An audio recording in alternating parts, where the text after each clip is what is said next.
y de la Patria. Damos inicio a la sesión. Tenemos algo en la cuenta. Sí, Presidenta. Un documento enviado por el senador Pugh, Kenneth Pugh, en que solicita que se tenga bien retomar, dice él, la tramitación del proyecto de ley que introduce modificaciones al artículo 116 del Código del Trabajo en relación al descanso diario de los trabajadores embarcados. Este proyecto ingresó a la comisión el 9 de agosto del 2016 y se originó en una moción del senador Chaguán, del senador Moreira y del ex senador Larraín. Boletín 10.830. Sí, trabajadores embarcados. Vamos a tener en consideración. Bueno, el día de hoy habíamos contemplado inicialmente votar el proyecto de ley que tiene que ver con las cotizaciones de trabajadores independientes y el planteamiento del ministro del Trabajo respecto al dictamen emitido por la Dirección del Trabajo referido a grupos negociadores. El ministro me llamó, está un poco entrampado con el tráfico, yo creo que nos pasó a todos que hay un corte por arreglos en el camino, así que vamos a partir por el punto 3, que es el inicio del proyecto de ley que crea el beneficio social de educación en el nivel de sala cuna, financiado por un fondo solidario, que es un proyecto que van a llevar tanto el ministro del Trabajo como la ministra de la Mujer y la Equidad de Género, a quien le damos la bienvenida acá, la ministra Pla. Y para partir, yo, sin más, le voy a dar a usted el espacio para que nos haga una breve presentación y nos puedan explicar en esta primera sesión los contenidos de la propuesta. Después les quiero proponer a los colegas que conversemos porque hay otras iniciativas similares y complementarias que son iniciativas parlamentarias para ver cómo procedemos en la tramitación. Ministra. Muchas gracias, Presidenta, y por su intermedio le agradezco a la Comisión la invitación para hacer una presentación que va a ser muy sintética del proyecto. Primero, la primera parte, los fundamentos del proyecto y luego una síntesis de la estructura del mensaje. Y quisiera presentar formalmente a las personas que me acompañan. Me acompaña María José Abud, que es la jefa de estudios del Ministerio de la Mujer y de la Equidad de Género, y Cristóbal Aguilera, que es el jefe del Departamento de Reformas Legales del Ministerio, que son los dos equipos que básicamente han trabajado junto a los equipos del Ministerio de Trabajo y de Hacienda, y recientemente incorporándonos también con el Ministerio de Educación para la formulación de este proyecto de ley. ¿Ya? Yo quisiera partir recordando que este es uno de los compromisos prioritarios del programa de gobierno del presidente Sebastián Piñera, que está incorporado en el programa, pero también fue reiterado el 23 de mayo, cuando el presidente presentó, ¿verdad?, en una ceremonia muy solemne en La Moneda, una agenda mujer, una agenda de equidad de género, en donde la reforma al sistema sala cuna, la reforma laboral sala cuna, ocupa un lugar muy preponderante. Este es un proyecto que ingresó formalmente al Congreso vía Senado el 17 de agosto pasado, y la iniciativa se enmarca básicamente dentro de un objetivo general del gobierno, que es avanzar hacia una sociedad donde las mujeres y los hombres de verdad tengan los mismos derechos, los mismos deberes y sobre todo las mismas oportunidades, y para alcanzar eso nos parece que es muy necesario avanzar también en mayores grados de autonomía, autonomía económica e integración laboral de la mujer. Y yo quisiera partir de la presentación recordando también el escenario que enfrentan hoy día, el escenario laboral que enfrentan hoy día las mujeres en Chile, que es un escenario sin duda rezagado respecto del mundo y es también un escenario de rezago todavía respecto de los hombres en Chile, aun cuando, y eso quisiera dejarlo muy claramente establecido, aun cuando en las últimas décadas la situación general de la mujer, pero en particular la situación laboral, ha tenido avances que son significativos, pero el desafío que tenemos hoy día como país es el desafío de acelerar esos cambios. Por de pronto, la participación laboral femenina no llega todavía al 50% en nuestro país, de acuerdo a la última encuesta del INE, está en 48,8 en trimestre móvil de mayo, junio, julio. La tasa de ocupación informal femenina está bastante pegada desde hace un tiempo, en torno al 30%. Entre otras cosas, creemos que este es un proyecto que contribuye también a formalizar el trabajo de las mujeres, que es significativamente la informalidad superior en mujeres que en hombres. De acuerdo también a la encuesta de empleo del INE, todos los meses cerca de 1.400.000 mujeres señalan no trabajar de manera remunerada, no formar parte del mercado laboral por, entre comillas, razones familiares, razones de cuidado familiar. No necesariamente son los hijos menores de 2 años, que es verdad el titular efectivo de la reforma, sino que son los adultos mayores y crecientemente familiares que necesitan cuidado permanente. La brecha salarial entre hombres y mujeres, esto también de acuerdo a nuestras fuentes, es el INE, es la ESI, la última ESI, está levemente por debajo del 30%, pero sigue siendo muy importante. Aun cuando y hoy día aparece una nota extensa en la tercera en los tramos de salarios mayores, es históricamente mayor también, ¿verdad? Y la brecha salarial ahí en los sueldos más altos es en torno al 40%. ¿Ah? Un dato final que es muy importante para la discusión del proyecto de ley. En Chile, la tasa de uso de sala cuna, considerando aquellas trabajadoras que tienen hoy día derecho a que sus hijos menores de 2 años vayan a una sala cuna pagada por la empresa de acuerdo a lo que establece el artículo 203 del Código del Trabajo, es del 19%, muy por debajo del promedio de tasa de uso de sala cuna de los países de la OCDE, que es del 40%. Y eso es bien importante. Significa básicamente que de 100 mujeres, de los hijos de 100 trabajadoras que tienen derecho a usar a ir a sala cuna, solo 19 lo ejecutan efectivamente. ¿Cuáles son los...? no tenemos aquí los gráficos de... No, ¿verdad? Ya. No importa, quería mostrar los gráficos de participación laboral, especialmente lo que tiene que ver, quisiera, a propósito de la participación laboral femenina, plantear un tema que nos parece que es bastante importante, porque si bien es de 48,8% promedio, nosotros enfrentamos también, que es ya un problema, no está ni siquiera por encima del 50% es ya un problema. Hay un problema también respecto a la segmentación de la tasa laboral femenina. En el quintil más rico, o sea, las mujeres que tienen más preparación y que tienen mejor condición económica, la tasa de participación femenina alcanza un 67%. En cambio, esto de acuerdo a la encuesta CACEN 2017, en cambio, en el quintil más vulnerable, es decir, aquellas mujeres que enfrentan mayores dificultades para encontrar trabajo y que son efectivamente las que más requieren un trabajo remunerado, de acuerdo a la CACEN, alcanza un 31% la ocupación. Entonces, nosotros hemos planteado una asimetría en las condiciones de las mujeres que nos parece que es muy relevante superar. Para decirlo en palabras bien sencillas, la tasa de participación de una mujer de los sectores más acomodados del país, la tasa de participación laboral, es igual a la tasa de participación de las mujeres en Suecia, que es 70%. Y entonces eso... ¿verdad? Refuerza la necesidad de enfrentar los factores que inciden. Este no es el único, por cierto, pero es uno de los factores más importantes de la marginación o de la exclusión de las mujeres del mercado laboral. ¿Cuáles son los objetivos más importantes del proyecto?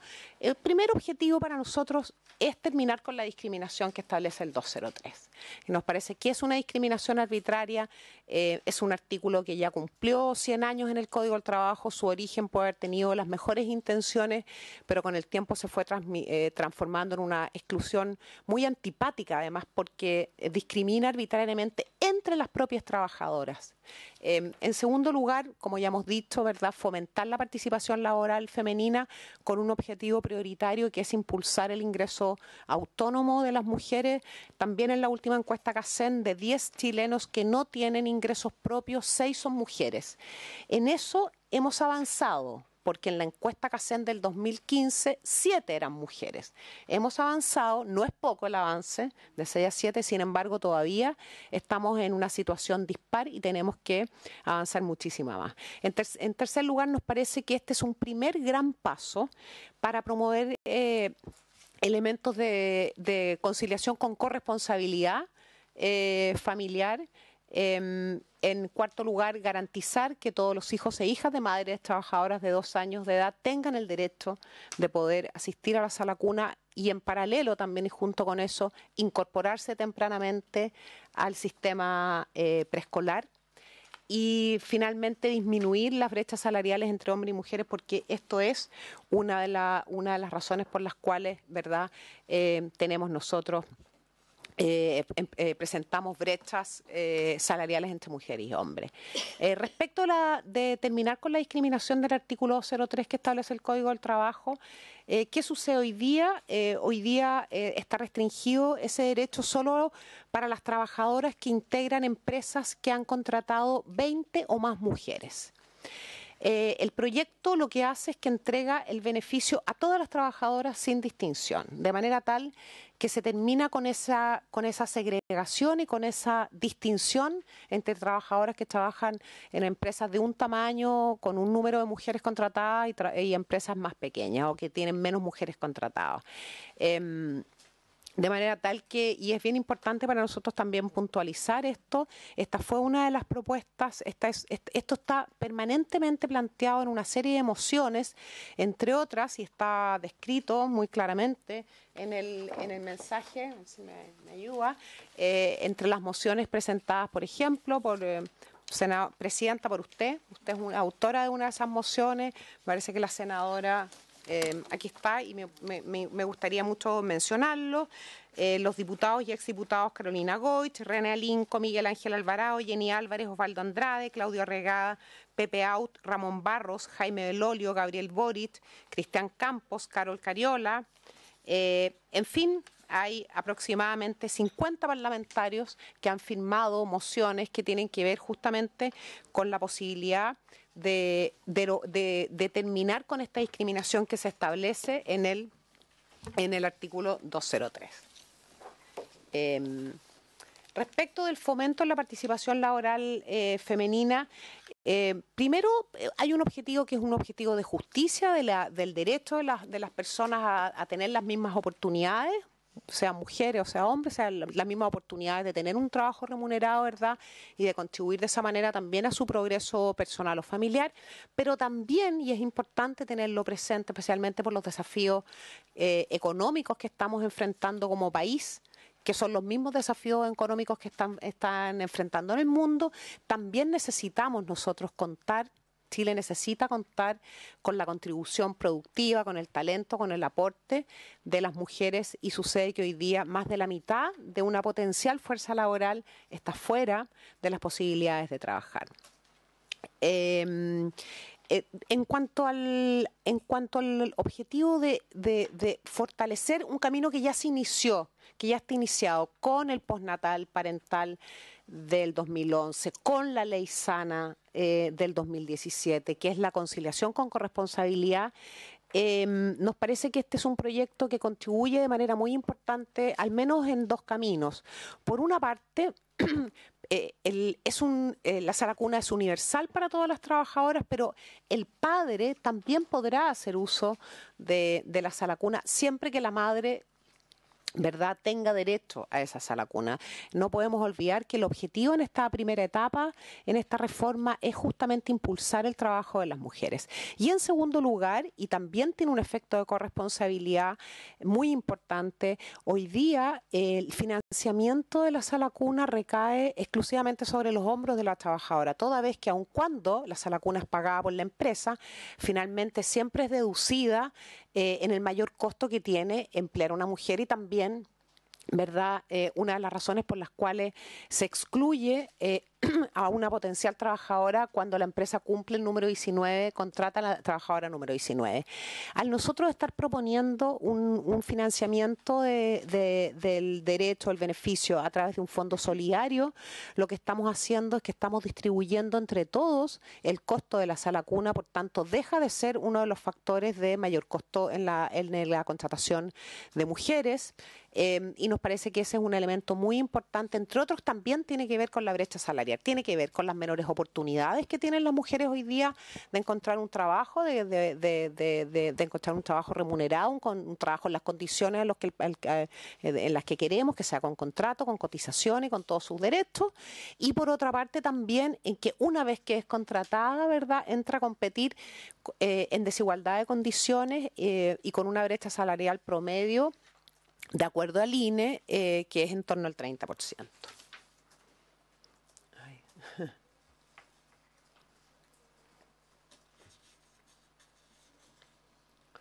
Bien. ¿Algo pasa con el...? Perdón, ya. La estructura del proyecto. ¿De qué manera está? Muchas gracias. Este es un proyecto de ley que está dividido en 3 capítulos, más los artículos transitorios. En el primer capítulo, el proyecto crea el beneficio social de educación en el nivel sala cuna financiado con un fondo solidario. Tiene 50 artículos que establece claramente quiénes son los beneficiarios, cuáles son los requisitos de acceso, cuál es el monto y cómo se paga el beneficio, quién va a administrar este beneficio, cómo será la administración y fiscalización y todo aquello que tiene que ver con la educación parvularia. Quisiera en este punto, Presidenta, plantear algo que nos parece que es muy, muy importante. Una vez conocido el proyecto de ley, uno de los temas que más se ha estado debatiendo, ¿verdad?, es respecto justamente de la relación que hay entre la reforma laboral que nosotros estamos proponiendo respecto al artículo 203 y la entrega del derecho universal para todas las trabajadoras y el contenido educacional, ¿verdad?, del sistema sala cuna. No, debo dejar muy en claro, Presidenta, que esta es una reforma laboral, que lo que hace es poner fin a una discriminación arbitraria que está establecida hoy día en el Código de Trabajo. Sin perjuicio de eso, este es un proyecto que conversa muy activamente con los cambios legislativos que está preparando el Ministerio de Educación. Nosotros hemos tenido varias reuniones y el lunes tuvimos una última reunión con la ministra Marcela Cubillos, con la subsecretaria María José Castro, la subsecretaria de Educación Parvularia, y con los respectivos equipos revisando todo el proyecto, porque efectivamente este es un proyecto que conversa con los cambios que se están impulsando, que se van a impulsar en materia de educación preescolar desde la sala cuna en adelante. Por tanto, es bien importante dejar en claro que este no es un proyecto que precarice lo que hoy día existe, no innova en esa materia, y la sala cuna que va a ser verdad financiada es aquella que hoy día está funcionando de acuerdo a los parámetros que establece el Ministerio de Educación y que va a fijar y establecer a partir de cuando entre en vigencia las exigencias, las nuevas exigencias que está haciendo el sistema a todo el sistema preescolar. En el título segundo, el proyecto lo que hace es que establece una serie de modificaciones al Código del Trabajo, entre otros las modificaciones al artículo 203. Respecto de los beneficiarios, es bien importante dejar en claro cuáles son los beneficiarios de lo que estamos proponiendo. Desde luego, la madre trabajadora dependiente o independiente, un niño o niña menor de 2 años. La trabajadora, dentro de las trabajadoras dependientes, queremos destacar especialmente el acceso para las trabajadoras de casa particular, que hoy día no tienen derecho porque no están en una empresa que tenga contratada 20 o más mujeres. Así que desde esa perspectiva, ellas hoy día están excluidas y en la propuesta nuestra están contempladas. También el padre puede solicitar el beneficio, como ya lo dije, cuando, ¿verdad?, en representación de la madre. Y tienen derecho todos los trabajadores que tengan el cuidado personal de un niño por sentencia judicial, ¿ya?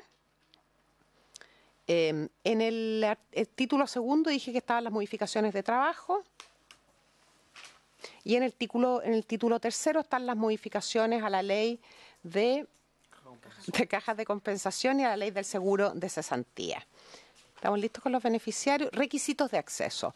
Dijimos que el proyecto contempla tanto a los trabajadores dependientes como a los trabajadores independientes.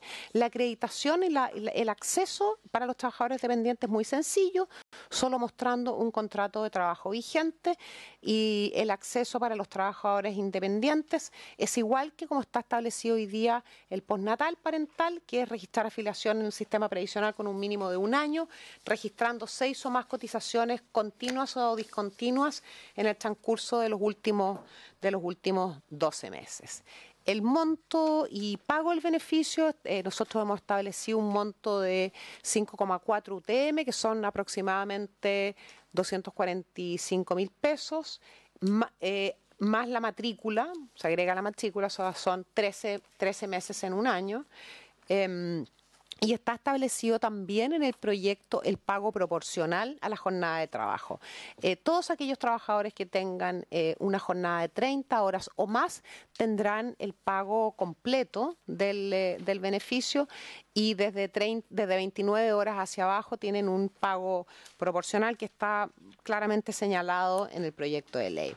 Y el pago lo hace directamente la entidad administradora al establecimiento. El pago no es una entrega de un, por decirlo como se ha dicho, de un voucher, sino que el pago lo hace la entidad administradora, que lo hace directamente al establecimiento, que tiene que cumplir con los requisitos que ya señalé anteriormente.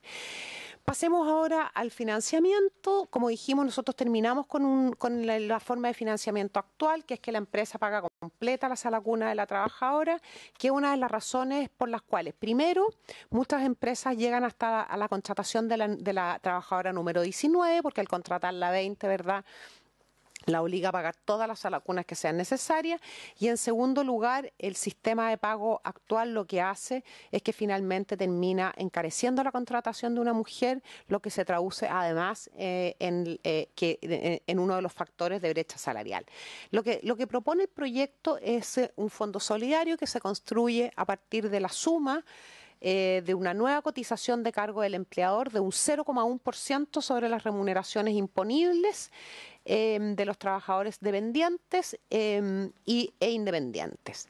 De todos los trabajadores, mujeres u hombres, y de cualquier edad, y hago hincapié en eso porque hemos recibido en estas últimas semanas muchas preguntas. Me dicen, yo no voy a ser papá, mamá, no voy a tener niños, ¿tengo que pagar igual el 0,1? Sí, por eso es solidario, porque todos contribuimos a ese fondo. Hagamos uso o no ejerzamos ese derecho o no lo ejerzamos. En segundo lugar, de una reasignación del Estado de aproximadamente 16 millones de dólares al año, o 225.000 UTM, del aporte que hoy día el Estado hace al Fondo Solidario de Seguro de Cesantía. Como ustedes saben, ese fondo que este proyecto no toca, es un fondo que tiene acumulado poco más de 7.000 millones de dólares. Lo que estamos proponiendo con el proyecto de ley es que los 16 millones de dólares que anualmente el Estado le entrega al fondo sean rederivados a este fondo solidario. Y en tercer lugar, queda establecido en el proyecto de ley que, y justamente con el propósito de darle un carácter de asegurar la sostenibilidad del fondo, queda establecido en el proyecto que si eventualmente el fondo llegara a quedar sin financiamiento, el Estado tiene la obligación de mantenerlo y financiarlo. Luego, para ir ya terminando, la exigibilidad del beneficio, ¿verdad? Una vez que termina el periodo postnatal parental de 12 semanas, o también una vez que se inicia el permiso postnatal parental de 18 semanas. Eso me parece que es una forma también de ir incentivando el uso del postnatal parental del padre, porque el proyecto establece primero que si sea la madre o sea el padre quien estén usando el tramo de 18 semanas, el último tramo de 18 semanas, podrán hacer uso también de la sala cuna en el periodo que corresponda. El beneficio se suspende si el niño registra asistencia menor de 50% dentro de los 60 días sin justificación. Nosotros sabemos que las salas cunas tienen un nivel de ausentismo mayor por razones bastante obvias, pero nos parece muy importante también que si es un niño que va a ingresar en un sistema, de alguna manera que lo va a acercar al sistema escolar, entre un sistema preescolar también, debe la familia entender que va a tener las mismas obligaciones que tienen también las familias que están con niños. Por lo tanto, es importante establecer eso. En segundo lugar, se puede reactivar, como señala el proyecto, hasta por una vez en el calendario. las razones por las cuales se extingue el beneficio, que son más o menos similares a las de otros beneficios establecidos ya por la ley. Respecto a la administración del beneficio, el proyecto propone que el fondo esté administrado por una sociedad anónima chilena con giro único y capital mínimo, un capital mínimo de 5.000 UF, cuya adjudicación se hará por licitación pública y cuya administración se extenderá hasta por 10 años. Y la fiscalización de la administradora va a estar a cargo de la Superintendencia de Pensiones. Cuando nosotros no nos hemos referido a la fiscalización, se ha generado una confusión. La Superintendencia de Pensiones fiscaliza la administradora en cuanto administradora de un fondo. La fiscalización de la sala cuna sigue, por supuesto, estando a cargo de las entidades que hoy día, de verdad, se encargan de fiscalizar que la sala cuna esté funcionando correctamente. ¿Dónde puede un padre o una madre, verdad, matricular a sus hijos de acuerdo si quiere ejercer este derecho? En las salas cunas que cuenten con autorización o reconocimiento de acuerdo a la normativa vigente. Puede ser una sala cuna Junji, una sala cuna Integra, una sala cuna BTF o una sala cuna privada, ¿ya? Ya dijimos tal como establece, se dice en el cuadro de abajo, ya dijimos que esta es una reforma que está conversando muy activamente con las reformas que está preparando el Ministerio de Educación y especialmente la Subsecretaría de Educación Parvularia. Bueno, aquí está el cuadro de la implementación desde una vez que está publicada la ley, la modificación a otros cuerpos legales, el Código del Trabajo, el estatuto de las casas de las cajas de compensación, la ley del seguro de cesantía, y ahí hay algunos números respecto de el impacto que podría tener en una primera etapa la reforma. Aquí están las tasas de participación de las mujeres. Aquí hay algo que sí que me gustaría poder, antes de terminar, Presidenta,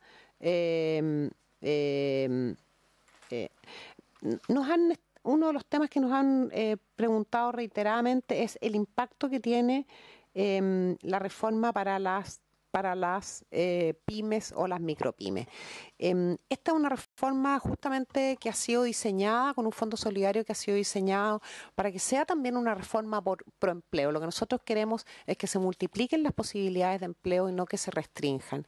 De manera tal que cuando nosotros hacemos un cálculo de qué significa el 0,1% de cotización adicional sobre el monto imponible de los trabajadores, en una empresa, por ejemplo, que tiene 10 trabajadores que ganan, voy a poner un número ficticio, por supuesto, en promedio 500.000 pesos, significa que por cada trabajador el empleador tiene que agregar 500 pesos. O sea, una empresa que tiene contratado 10 trabajadores tiene que con un promedio de ingreso imponible de ese monto, significa que tiene que agregar mensualmente 5.000 pesos por el total de trabajadores. Presidenta, yo sé que la comisión debe estar muy interesada en hacer preguntas respecto al proyecto de ley, de manera tal que no quiero extenderme más. Solo decir que estamos disponibles para responder todas las preguntas y decir también, para ir finalizando, que nosotros creemos desde el gobierno del presidente Sebastián Piñera que este es un primer gran paso, primero de una política de cuidado familiar que converse con el trabajo, en el cual nosotros estamos muy atrasados respecto de otros países a los que nosotros nos queremos parecer. Cada día se acerca más la familia, el mundo de trabajo, por distintas razones, y nosotros estamos atrasados en esa materia y creemos también, muy especialmente desde el Ministerio de la Mujer y de la Equidad de Género, que no tenemos espacio para seguir postergándola.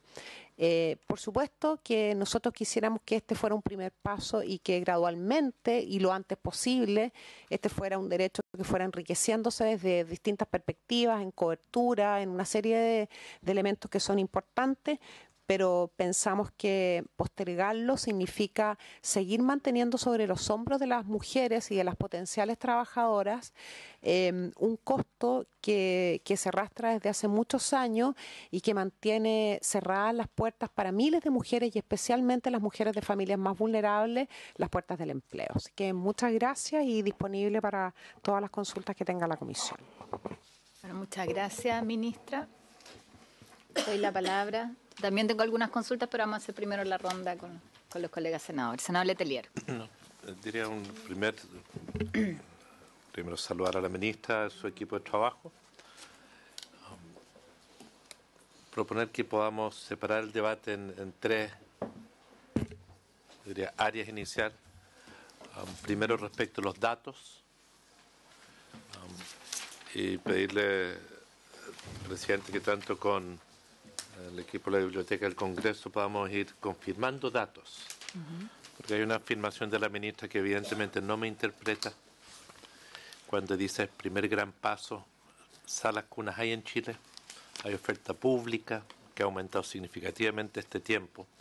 Y por tanto, estas son de las cosas que crean mal clima cuando se usa cierto lenguaje. Disculpen mi franqueza, pero el Estado viene invirtiendo ya hace algunos años en generación de salas cunas. Sería bueno tener datos. ¿Cuál es la oferta que hoy el Estado tiene? ¿Cuál es el costo que hay en INTEC, en particular Junji, que BTF? ¿Cuál es el proceso y los estándares que hay en salas cunas en nuestro país? ¿Qué oferta estamos cubriendo? Yo creo que los datos también sobre hoy, ¿cuánto es lo que el Estado está invirtiendo en esto en general? Tanto personal. Sería bueno saber de dónde partimos y cuál es la meta que queremos cumplir en cierto plazo. Aquí estaba viendo los primeros números. No sé cuál es la proyección que hay, si la hay, de cuál es la evolución demográfica del país, cuál es la meta que deberíamos tener en cobertura, dónde se estabiliza. Aquí hay algunas cifras iniciales. Lo otro, en materia de datos que me gustaría ver, es que yo tengo hace mucho tiempo, y es un problema de diferentes enfoques.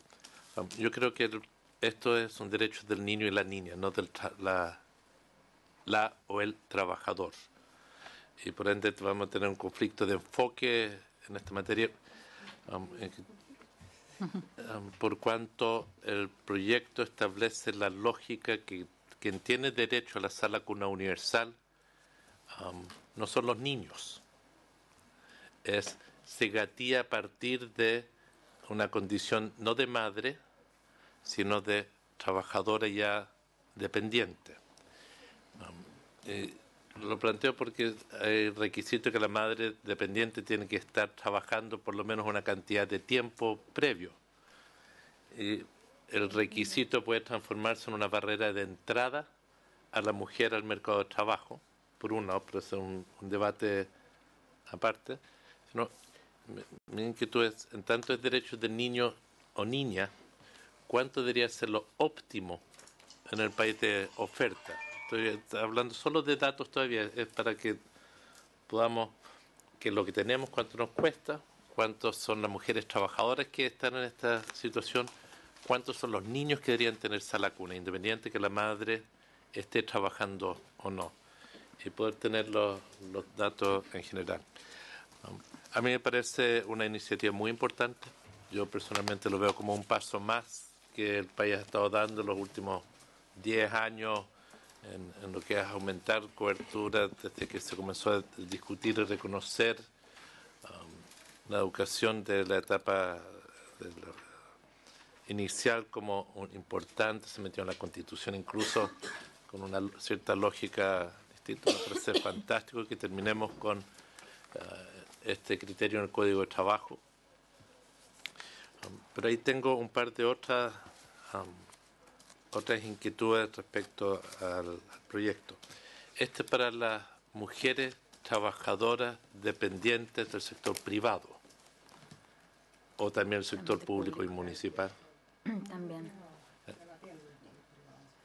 No, pero todos los beneficios del capítulo de protección de la maternidad, la paternidad y la vida familiar son tanto para el sector privado como para el sector público. Entonces, todo el sector público municipal va a tener los mismos derechos.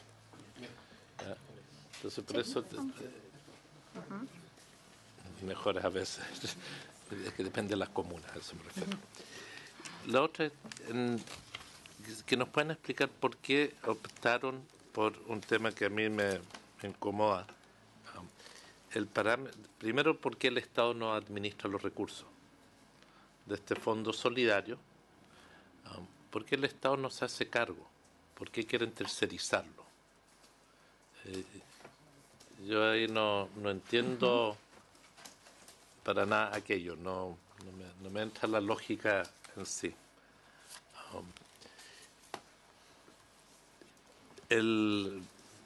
No sé cuál es el fundamento. O sea, yo diría esencialmente eso. No voy a entrar a los requisitos, pero los requisitos me parecen una discusión complementaria. Lo otro es, ¿por qué tocan el seguro de cesantía? Porque parece que la caja de Pandora para todas las cosas es echarle mano al fondo solidario. Sé que esto no es un problema, tiene que ver con financiamiento, se busca eso para efecto de financiamiento. Pero en nuestro país hay una discusión si el fondo de cesantía debería modificarse en sí para los fines para los que se creó. Entonces, no sé cuál es la motivación en última instancia. Es porque se considera que los beneficios son más que suficientes del seguro de cesantía y por tanto el fondo solidario es irrelevante. No hemos tenido una crisis de cesantía aún. Entonces ahí tengo desde que se creó el seguro no hemos tenido grandes colapsos, pero el riesgo existe. Entonces esa es la parte de mi inquietud.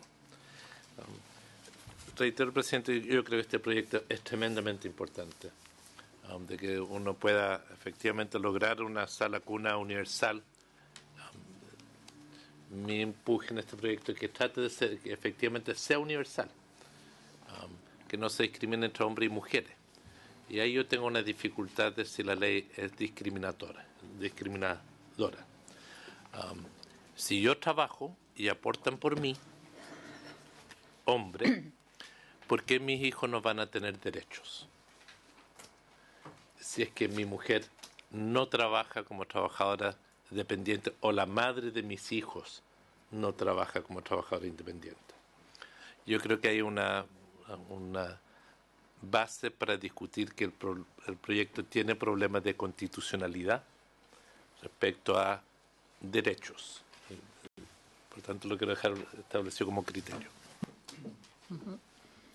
Vamos a escuchar todo. Yo creo que hay algunas preguntas que se pueden complementar. Senadora Muñoz. Es una duda. Yo en realidad saludar este proyecto, saludar a la ministra, al ministro, y como feminista me siento muy, muy feliz de que aquellas que nos miraban con cara de sorpresa por ahí por los años 85, 86, cuando hablábamos de la división sexual del trabajo, del mercado del trabajo. Y nos decían que era un concepto absolutamente incomprensible en la lógica racional que imperaba hasta esa época. Entonces, de alguna manera, este concepto de la división sexual del mercado de trabajo se ha ido instalando y es muy importante que hoy día se haga carne en esta propuesta. Tengo comparto las dudas del senador Letelier, miraré en profundidad el proyecto, hasta el momento no tengo una opinión muy acabada. Pero me cabe una duda, ministra, por su intermedio, presidenta, cuando hablan en el punto 3, estructura del proyecto de ley y los beneficiarios, hay una excepción que dice que los artículos 203, sala cuna, y 205, mantenimiento de las salas cunas por parte del empleador, seguirán rigiendo para los órganos políticos del Estado y no les será aplicable la nueva ley. Eso me cabe como duda, que me gustaría que se pudiese explicitar, porque no lo comprendo mucho dentro del contexto de la universalidad. ¿Qué pasa con el sector público fundamentalmente ahí? ¿Alguna otra consulta? Yo voy a agregar algunas y quiero partir también destacando la presentación de la iniciativa y además recoger elementos que habíamos planteado ya en varias de las mociones que mencionó la ministra, en particular el que haya un fondo, o sea, que parte del fondo y el grueso sea solidario y que contribuyan todos los empleadores por trabajadores y trabajadoras.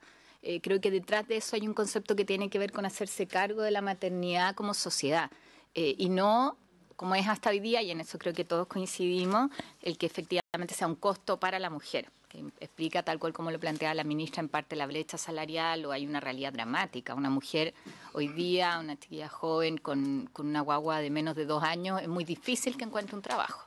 Y la excusa, porque muchas veces ni siquiera es realmente la barrera, pero la excusa es el tener que proveerse a la cuna. Y yo creo que nosotros hemos hecho, y varios de los que estamos aquí hemos participado en modificaciones importantes en términos de corresponsabilidad, de protección de la maternidad y la paternidad, de ir equilibrando. Hemos hecho modificaciones importantes y probablemente esta es la que nos queda en términos de cambiar esa discriminación hacia la mujer. Así que yo quiero reconocer eso y la disposición también que ha tenido el Ejecutivo de recoger propuestas.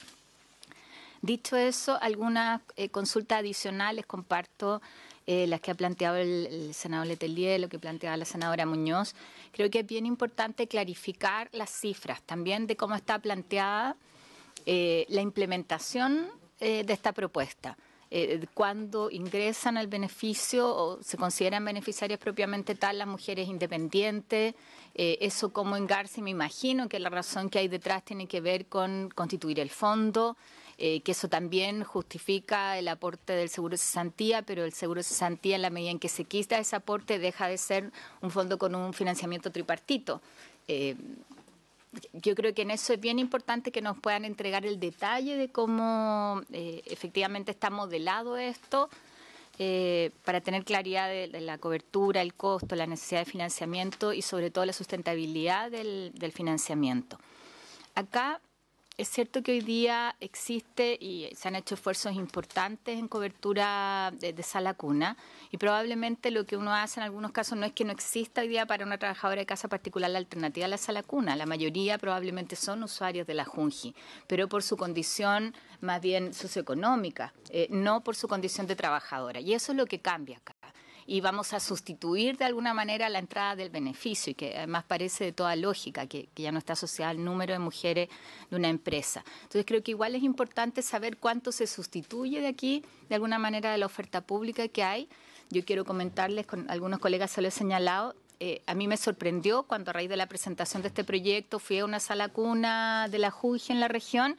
Y lo que me plantea la directora es el problema que tuvieron este año, que por un dictamen de la Contraloría no pudieron seguir recibiendo niños de mamás que están en empresas de más de 20 mujeres trabajadoras, porque la Contraloría estableció que tenían que ir a una sala cuna privada y no permanecer en la Junji, a pesar de que estaban felices en su jardín, que les quedaba probablemente más cerca de su casa, más cerca de su trabajo. De alguna manera con esto lo que hacemos es que se permita el optar entre aquella que por distintas características pueda ser más adecuada, que parece de toda lógica, ¿eh? Yo tiendo a pensar que esto debería ser efectivamente un beneficio universal y entiendo que eso no lo podemos hacer de un minuto para otro. A propósito de la discusión de si esto es una modificación al Código del Trabajo, pero conversa directamente, o sea, va de la mano de un derecho de los niños y niñas más bien desde el ámbito educacional, pero por eso es tan importante poder tener claridad de los números, la necesidad y cómo podemos avanzar a la universalidad efectiva. Hay un tema que tiene que ver con el monto que se paga y la posibilidad de que la sala cuna cueste más. Hoy día yo creo que varios hemos hecho como el sondeo entre las personas cercanas y hay salas cunas que te salen alrededor de 250.000 pesos, así como hay otras que superan con crece. Algunas salen un poquito menos. El financiamiento para la Junji por niños es menor que eso, también en el caso de las BTF es el menor de todos. La ministra nos podrá entregar el detalle. Y esto nos vuelve a una discusión que no es del ámbito laboral, pero sí del ámbito educacional, que es qué pasa con el copago. Y yo creo que aquí es muy importante el buscar alguna fórmula que nos permita garantizar que esto no sea de aquí de 250 para arriba va a ser el costo de la sala cuna y que demos el incentivo erróneo, ¿no? Porque esto va a significar aumentar la oferta privada de sala cuna. Yo espero que también la oferta pública de sala cuna. Y ahí la pregunta de cómo estos recursos significan para la Junji el poder aumentar cobertura también, porque hoy día está limitada. Una de las preguntas es si esto no va a significar sustituir oferta que hay para mujeres que no son trabajadoras en la red pública con cupos para mujeres que sí son trabajadoras y nos interesa que siga cumpliendo ese rol. Pero a mí me preocupa ahí y creo que uno de los desafíos que tenemos que buscar es cómo establece una cierta regulación y creo que hay que tener a la vista lo que hicimos en el sistema de financiamiento de la educación superior con un arancel que tiene cierta regulación en la lógica de que aquí se establece un convenio con el Estado donde tú vas a cumplir ciertos requisitos de calidad, que es otro punto que quiero poner sobre la mesa. Hoy día hay una modificación respecto a requisitos más estrictos en el caso de sala cuna, y creo que nosotros tenemos, si bien no es un tema laboral para el Código del Trabajo, pero tenemos que de alguna manera hacernos cargo del cumplimiento de esos requisitos para garantizar un estándar mínimo de calidad, que creo es parte de las cosas que vamos a tener que revisar. Pero donde yo no quiero abrir una discusión que creo que puede empañar el proyecto, que me parece que no es parte del objetivo, pero sí es un riesgo real de que volvamos a un tema de segmentación respecto de cuánto se copaga y el incentivo ahí a aumentar precios de sala cuna. Creo que aquí hay condiciones especiales que justifican una regulación respecto a lo que se cobra. Y lo otro que quería preguntar, que me han planteado muchas organizaciones, ¿qué pasa después de los 2 años? Todos conocemos el compromiso del gobierno de presentar un proyecto sobre educación preescolar y la garantía universal de educación preescolar, que es lo que pasa después de los 2 años. Y yo creo que no podemos nosotros no plantearlo. Lo ideal, que es lo que sucede hoy día. En muchos casos los niños van a una estupenda sala cuna, pero después a los 2 años vuelven a quedar en la casa a cuidados bastante precarios. Yo entiendo que corren el otro proyecto, pero creo que en el transcurso de la discusión sería bueno conocer los antecedentes que den la garantía de que por lo menos hay una prioridad para mujeres trabajadoras para que puedan mantener dentro de la red a sus niños, dentro de la red pública en este caso.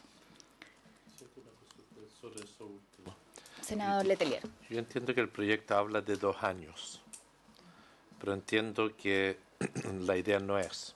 Y prefiero plantearlo para que no se generen malos entendidos. Que si el niño o niña cumple 2 años en mayo, la echan de la sala cuna al cumplir los 2 años. Se entiende que termina el ciclo anual.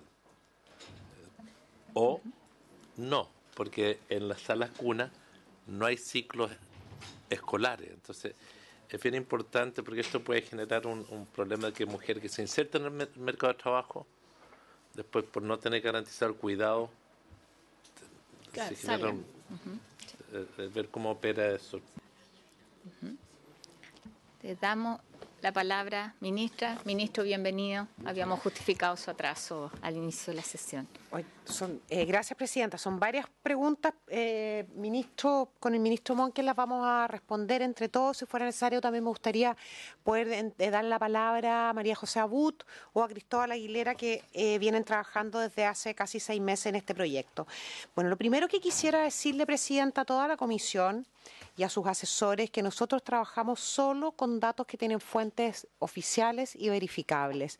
De hecho, cada uno de los antecedentes que nosotros entregamos en las minutas o en los documentos que tienen a la vista tienen un pie de página donde está señalada la fuente. Por cierto, nosotros no solamente compartimos, sino que agradecemos la colaboración también de la Biblioteca del Congreso y de todas las bibliotecas que sean necesarias. También nosotros nos sentimos con la libertad eventualmente de poder recurrir a la Biblioteca del Congreso si ello fuera necesario y si de esa manera los senadores se sienten, verdad, más tranquilos con las cifras que el gobierno nos está entregando. Nosotros en materia de cifras somos muy claros y siempre usamos fuentes oficiales. En segundo lugar, y por su intermedio responderle con mucha tranquilidad al senador Letelier, este es un gran primer paso. La derogación o la modificación de un artículo que tiene 100 años, como el artículo 203, que establece una discriminación arbitraria entre trabajadoras sin perjuicio de la oferta que haya de sala cuna, sin perjuicio de la matrícula. Ya es una discriminación que simbólicamente, como lo señaló la senadora Muñoz, tiene una carga muy importante para el mundo laboral de las mujeres, que comparto además personalmente desde siempre, de manera que sí es un gran paso. Tercer lugar, nosotros hemos dicho desde un principio que la condición de las mujeres ha tenido avances muy significativos en los últimos años, por supuesto, incluía la red de sala cuna que ha ido creciendo, pero lo cierto, y lo cierto es que hoy día hay una oferta de sala cuna que es dispar. En muchas zonas en donde hay posibilidades de matrículas de sala cuna, hay una matrícula que está vacante. Y en muchas zonas en donde hay una tremendísima necesidad de sala cuna y llamando a sala cuna, hay listas de espera. Ha sido muy difícil poder tener, y eso lo conversamos largamente conjuntamente con la subsecretaria y con la ministra, muy difícil poder tener exactamente claridad sobre sobre las listas de espera y sobre la demanda hoy día, porque se da una situación bastante obvia, que es que en la lista de espera hay nombres cruzados. Hay, ¿verdad?, niños que están en la lista de espera íntegra, en la lista de espera de la JUNGE, de manera tal que no es posible hoy día poder entregar un dato serio respecto de cuántos son las listas de esperas en la red pública, que son los datos a los cuales nosotros podríamos tener acceso. Así que sí nos parece, y vamos a insistir en eso, que es un gran paso de modificar ese artículo. En segundo lugar, avanzar en una política de cuidado familiar respecto de las responsabilidades laborales para mujeres y para hombres, que es en lo que están los países más desarrollados, integralmente desarrollados, que son los países a los que nosotros queremos parecernos, y que por supuesto son políticas que no se limitan a la situación de las mujeres, sino que también al cuidado de los adultos mayores, al cuidado de los enfermos, de los familiares enfermos, en fin, hay muchas buenas prácticas y políticas inteligentes que nosotros estamos mirando y aprendiendo en Australia, en Suecia, en Noruega, en Francia especialmente, y que nos gustaría mucho poder incorporar. Y como Presidenta usted misma señaló, esto tiene que ser gradual. Queremos que sea rápido, que sea gradual, no es que sea lento. No queremos que esto termine de implementarse en 50 años.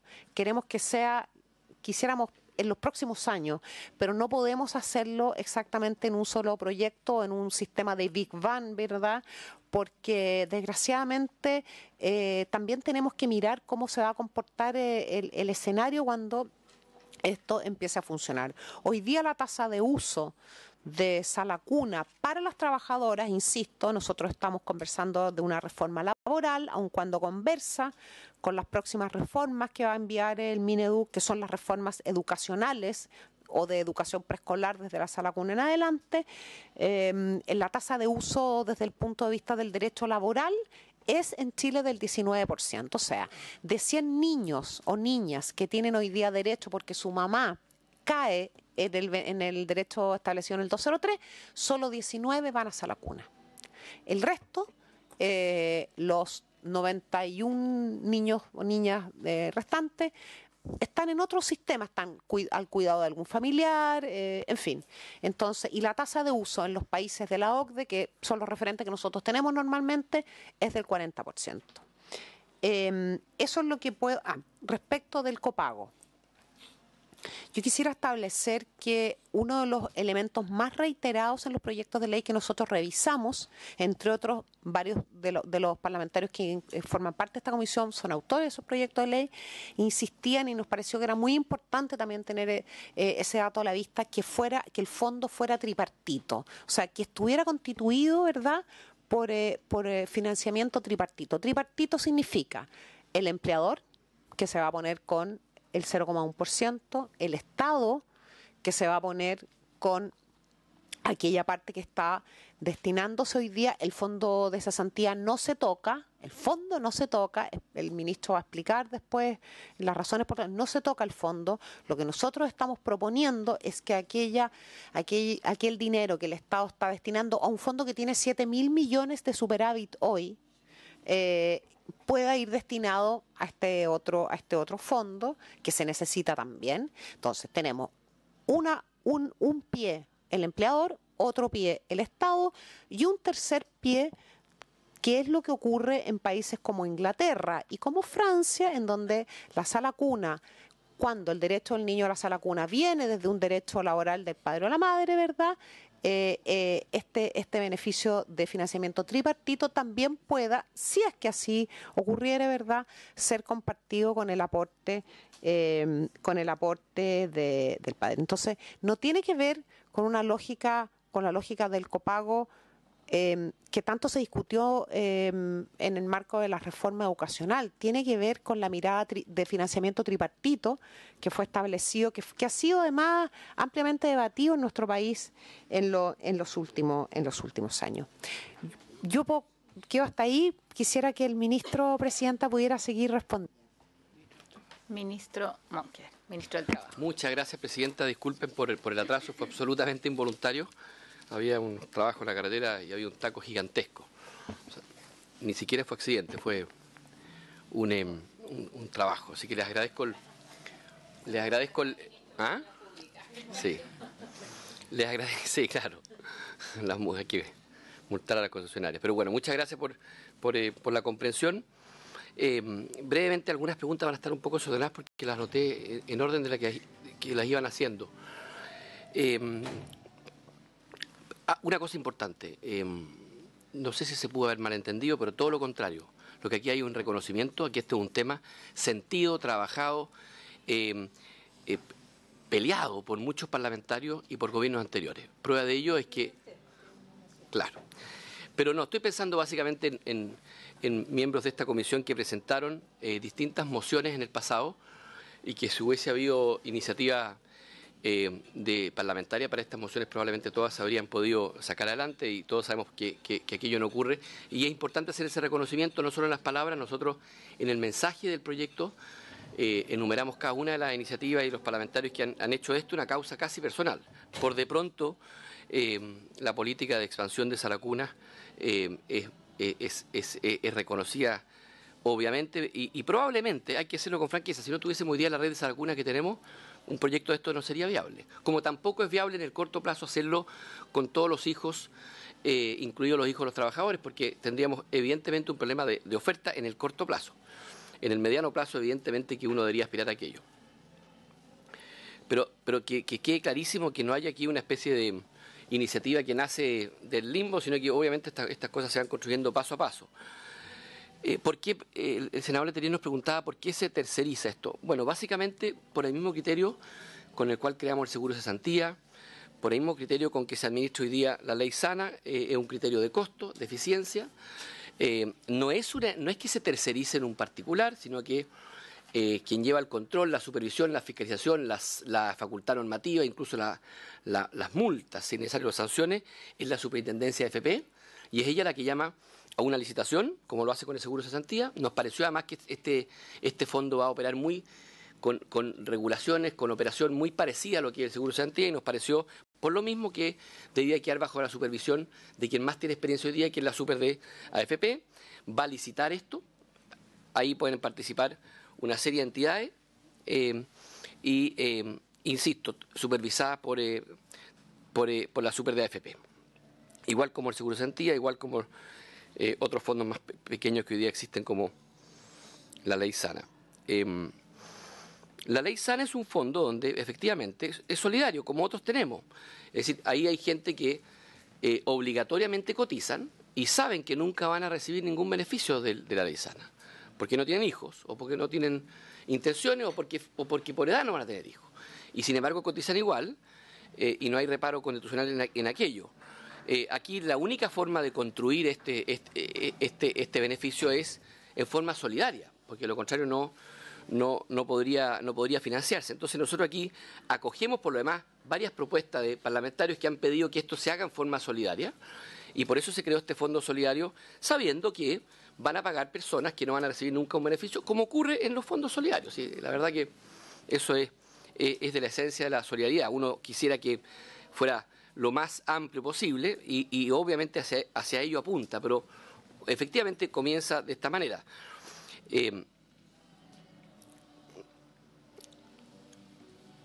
Los fondos en general solidarios, hay varios incluso al interior de la empresa que son con la misma estructura, donde evidentemente algunos que contribuyen saben que nunca van a tener algún beneficio. Pero bueno, respecto del seguro de cesantía, mire, efectivamente aquí yo quiero despejar una duda, porque en el proyecto original, el primer intento de establecer un beneficio de esta naturaleza, efectivamente se establecía que con parte del fondo del seguro de cesantía se pudiese financiar esto. Y yo creo que es una discusión legítima que pudo haberse hecho en ese momento, porque las tasas del seguro de cesantía, la parte solidaria,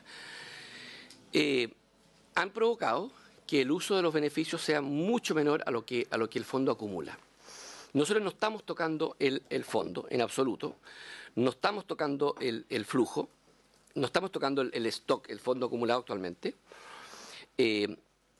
sino que nosotros lo que estamos haciendo es que el artículo 5º, letra C de la ley que crea el Seguro de Cesantía, establece que una vez al año, aunque sean 12 cuotas, el Estado aporta 225.000 UTM, son 16 millones de dólares. Todo el informe del Comité de Usuarios del Seguro de Cesantía, todo el informe de la Super de AFP, no establecen que ese fondo está sobreestoqueado y que en los próximos meses, probablemente, en esta misma comisión vamos a estar discutiendo cómo ampliamos los beneficios del fondo. Porque la verdad es que hoy día es un fondo completamente sobredimensionado para los beneficios que entrega. Y yo creo que debería esta comisión conocer el detalle de esto, porque no es algo menor, sino que es algo realmente importante. Y probablemente es el momento de que pensemos bien cómo mejoramos los beneficios de aquello. Y nos parece de sentido común, casi del punto de vista de responsabilidad, que si esos 16 millones de dólares hoy día el Estado los puede entregar donde realmente se necesita para dar un beneficio directo a personas, estoy pensando en empresas pequeñas, donde probablemente lo que van a cotizar va a ser mucho menor que el beneficio que van a recibir, nosotros consideramos que ese aporte, que es una vez al año, se le haga, no se ahorre ni se quite, sino que se le haga a este fondo que es el fondo de Saracuna. Recordemos que la gracia de que esto sea solidario es eso, que va a haber mucha gente que va a aportar mucho menos que el beneficio que va a recibir. Una trabajadora independiente que cotiza por el mínimo no va a aportar más de 1.500, 2.000 pesos mensuales y va a tener un beneficio mensual de 250.000 pesos. Eso se tiene que financiar y se financia obviamente que en forma solidaria. Ahora, el Estado a este fondo va a aportar más que estos 16 millones de dólares. Especialmente en los primeros años el Estado pone una diferencia mayor. Como ustedes ven, hay una norma que establece que todo aquello que no alcanza a financiarse con las cotizaciones lo pone el Estado. Y cuando veamos el análisis financiero se van a dar cuenta ustedes que el Estado está poniendo mucho más que aquello, especialmente los primeros años. Súper importante lo del sector público, porque el sector público no tienen que cotizar, no tienen estos beneficios, porque tienen mejores beneficios, para serlo franco. Hoy día, tal como explicó la senadora Goich, el artículo 194 del Código de Trabajo extiende todos los beneficios de la maternidad, el 203 y el 205, a los funcionarios públicos, y lo que hacemos nosotros en este proyecto es dejar vigentes esos dos artículos para el sector público. Y la Contraloría ha sido enfática, y no hay dos opiniones en esto, no es un tema controvertido, sino que es un tema zanjado, en que todos los beneficios de Saracuna se le entregan a los funcionarios públicos, cualquiera sea la modalidad de su contrato y cualquiera sea la cantidad de empleados en el servicio donde trabajan, porque podría haber un servicio que tenga menos de 20 trabajadores y por tanto no hay Saracuna. Eso está zanjado absolutamente y por tanto el Estado toma completo. Y por tanto hoy día no se pierde ningún derecho para el sector público y me atrevo a decir, y eso podemos traer los datos la próxima semana, que incluso el beneficio que los funcionarios públicos en general reciben respecto a la Saracuna es mejor que este. Y por eso que aquí lo que se hace es se mantienen las normas vigentes para que el sector público siga recibiendo los mismos beneficios que hoy día lo recibe por parte del Estado.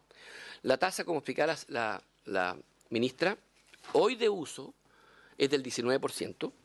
Ni siquiera en aquellas empresas que están obligadas a proveer Saracuna la tasa es mayor.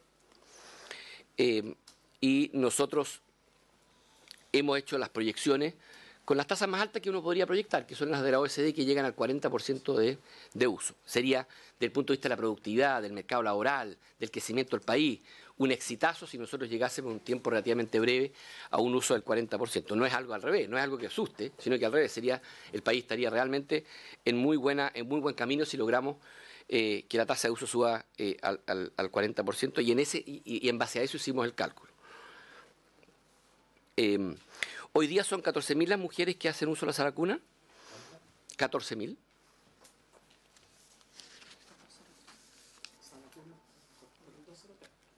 Por el artículo 203. 14.000 mujeres que en virtud del artículo 203 hacen uso de Saracuna.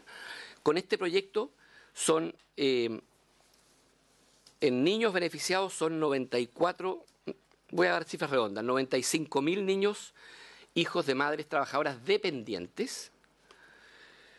Estamos incluyendo por primera vez a las empleadas de casa, a las trabajadoras de casa particular, que son 2.750 niños, hijos de trabajadores de casa particular. ¿Cuál? No, esto es un dato absolutamente...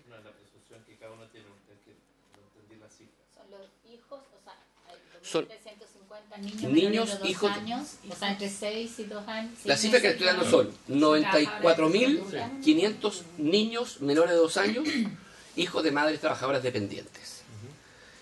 2.739, voy a ser exacto, hijos menores de 2 años que podrían hacer uso de esta vacuna, hijos de madres trabajadoras de casa particular. Y 12.914 hijos menores de 2 años de trabajadoras por cuenta propia o independientes. Hace un total de 110.129. ¿Y esa cifra qué es lo que es? Ese es el universo de niños menores de 2 años, hijos de madres trabajadoras que se van a ver... Potenciales beneficiados. Claro, potencial de beneficiados. Exacto. Con el actual mercado laboral... En ese segmento. Déjeme explicarle. Pero eso no debería aplicarle el 40%. Eso es lo que yo le iba a decir. La fotografía de hoy del mercado laboral nos dice que entre las trabajadoras dependientes, las trabajadoras de casa particular y las trabajadoras por cuenta propia, insisto, la fotografía de hoy del mercado laboral nos dice que podrían hacer uso de este beneficio hoy 110.129 niños. Si uno le aplica una tasa de uso, la más alta que uno podría tomar, que es un uso del 40%, podríamos llegar a cerca de 44.000 niños. Pero estamos preparados a que la tasa de uso llegue al 40% mucho antes, incluso que lo razonable. Ahora, el verdadero desafío no son estos números, el verdadero desafío es que esto logre la razón por la cual lo estamos haciendo, que aumente la participación de las mujeres en el mercado del trabajo, que hoy día es de un 49%, y nosotros cuando ustedes vean el informe de productividad, ponemos que si no lográsemos aumentar en estos años, en estos 4 años, 3 puntos, la participación a un 52%, que sería un incremento importantísimo, tendríamos nuevamente, potencialmente, 236.000 niños que podrían verse beneficiados con esto. O sea, lo que les quiero decir en el fondo que esto recién comienza. Yo creo que el tiempo nos va a ir mostrando que si aumentamos la participación de la mujer en el mercado laboral y aumentamos la tasa de uso de la vacuna, esto va a ir aumentando para bien. ¿Qué otra pregunta se me puede estar quedando? Yo creo que eso es todo, Presidenta. ¿Ah? ¿Por qué no la administración se lo respondió el ministro? ¿Por qué lo tercerizamos? Sí. Si yo quisiera nada más que recalcar ese punto, no es, esto se va a licitar igual que igual que el seguro de cesantía, y va a estar bajo la estricta supervisión, fiscalización, sanción y regulación de la Super de AFP. Yo creo que eso, Presidenta, no sé si hay alguna pregunta que haya dejado sin responder. Presidenta, hay un par de preguntas. Ministra, utiliza tu micrófono. Sí, perdón. Y ahí le damos la palabra al senador Letelier, que parece que le queda Sí, alguna Presidenta, pregunta. que justamente hay 2 preguntas al senador Letelier, por su intermedio, que quedaron sin responder y me gustaría que las pudiera responder Cristóbal Aguilera, el abogado Cristóbal Aguilera. ¿Es posible? Por supuesto, Cristóbal, tiene la palabra. Muchas gracias, señora Presidenta. Demasiado, oye. No sabemos, solo queremos escuchar. Demasiado conocido.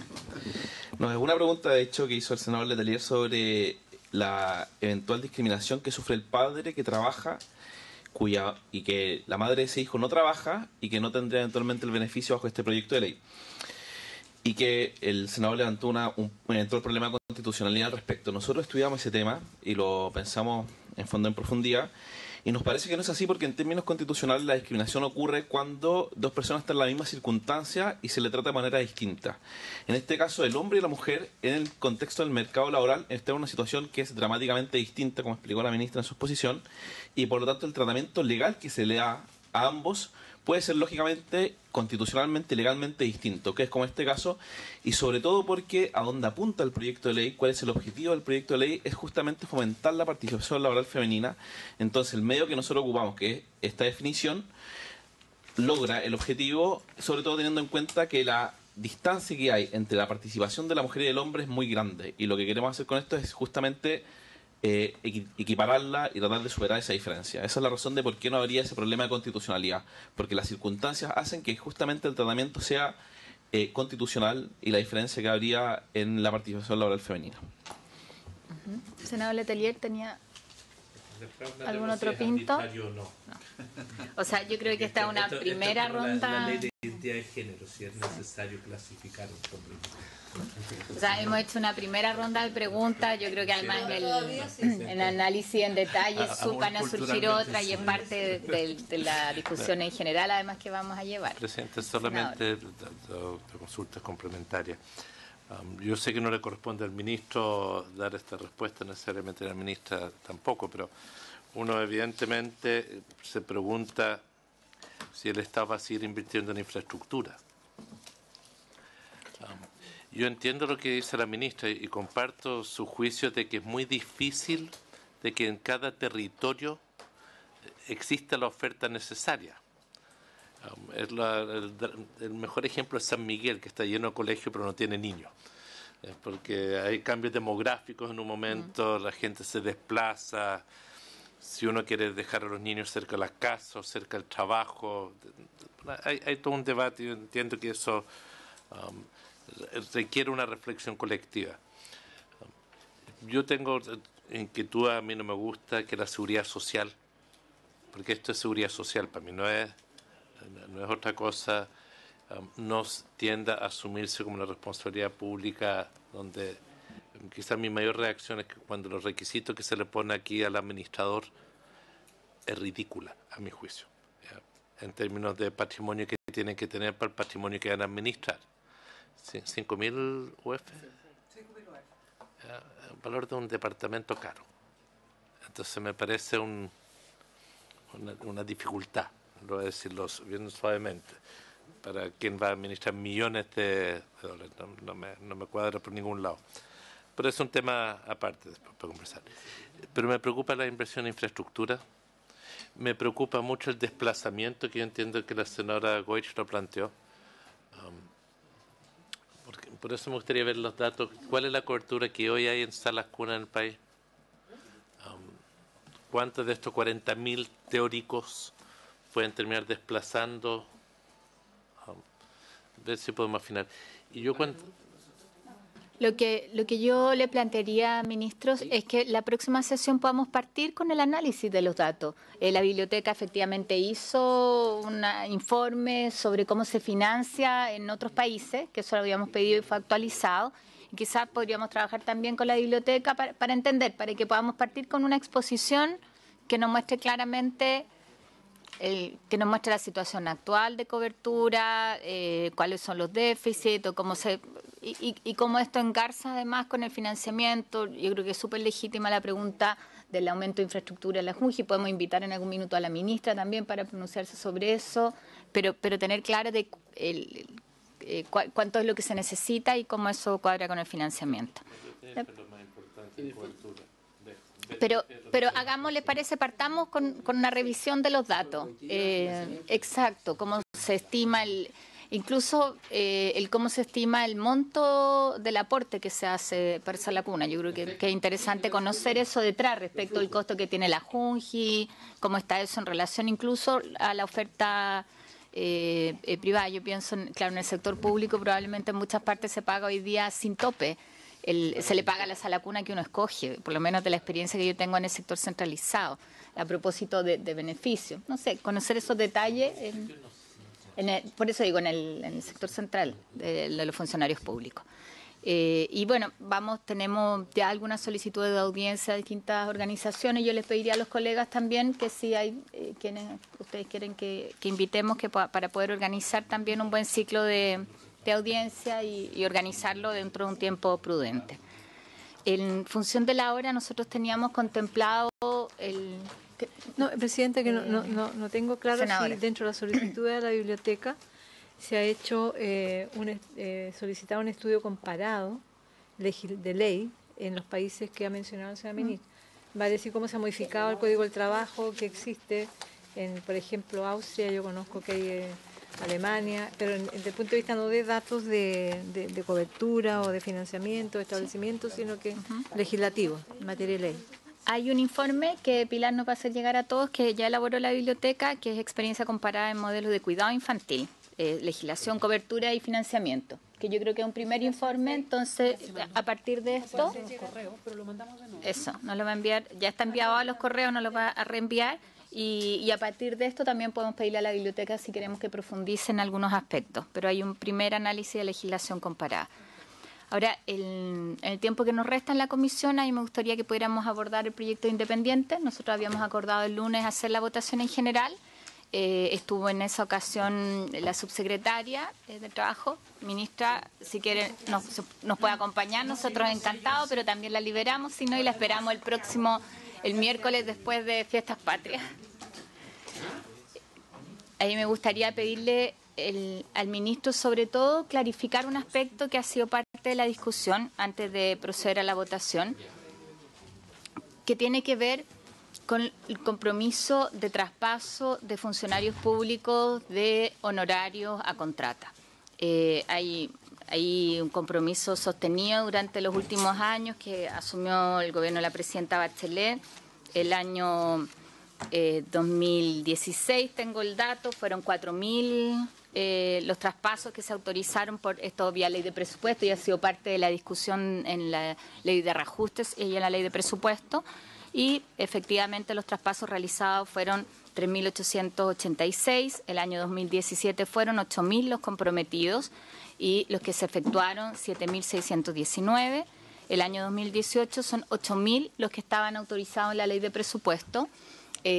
Nos gustaría saber qué pasa con eso, si ese compromiso está vigente.